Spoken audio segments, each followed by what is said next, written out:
Democrats' plus-size governor planned doctor J.B. Pritzker thinks President Trump has dementia. Do you really think the president has dementia? I do. I really think that there's something genuinely wrong with him. I'm not a doctor. I haven't diagnosed anything. I know we edited that, but I have a feeling she didn't follow up on that much, right? It's like, do you have evidence of that? Yeah, she did a little bit in her defense. She did a little bit, but that's not how you ask the question. Yeah. You say, Governor Pritzker, you have said repeatedly that the president has dementia. Why do you say that? Right. Not, do you think the president has dementia? Like, seriously, what's wrong with him? It's like J.B. Pritzker's like, I'm not a doctor. It's like, you need to go to a doctor. Like, I want to see what this guy's A1C is. I want to see what his cholesterol level is before he's diagnosing everybody else. I mean, if President Trump today was doing an interminable speech. It's like, God bless the new Teddy Roosevelt Library, because Lord knows Joe Biden's never going to have one, so we may as well posthumously give him to everybody else but him. So whenever he does something like this, he sort of negates the point that people like J.B. Pritzker are trying to make. And also, J.B. Pritzker and that mentality, that fight Trump all the time with everything we have, he's the reason we have this progressive groundswell.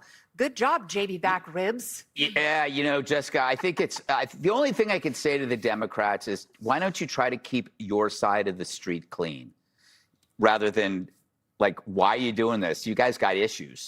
I am. I'm sweeping up my side on a daily basis. 48% do think that Trump is suffering from some kind of cognitive decline. That poll means nothing. But guess what? I know, it's a great poll. What do you think? JD Vance and Marco Rubio will not have dementia, though, and that's what you've got to be focused on, because that is the new frontier.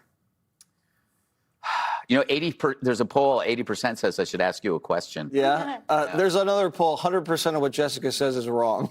Sorry, it was so easy. It was the lamest joke. This guy made $2 billion last year. If he's demented, then hit me in the head.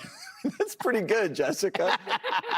What about you? What do you have to say, Emily? Well, yeah, I mean, in addition, you're right. Like, check your own arteries, and also check yourself, because he was one of the loudest voices defending Biden. Right, who so clearly he had zero idea who he was or where he was.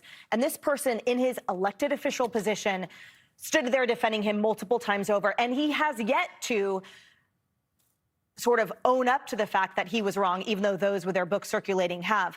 I also think, as the fact that most Americans know someone with dementia, it's a real cheap shot, and he's really wrong. Because on Trump's worst day, he's 10,000 times more sharp than that Stay Puffed. It's really annoying. Up next, Gen Alpha, dreaming of declogging pipes. Look at that, huh? Be sure to like and subscribe for all the Fox News latest on YouTube, and catch full shows streaming now on Fox One.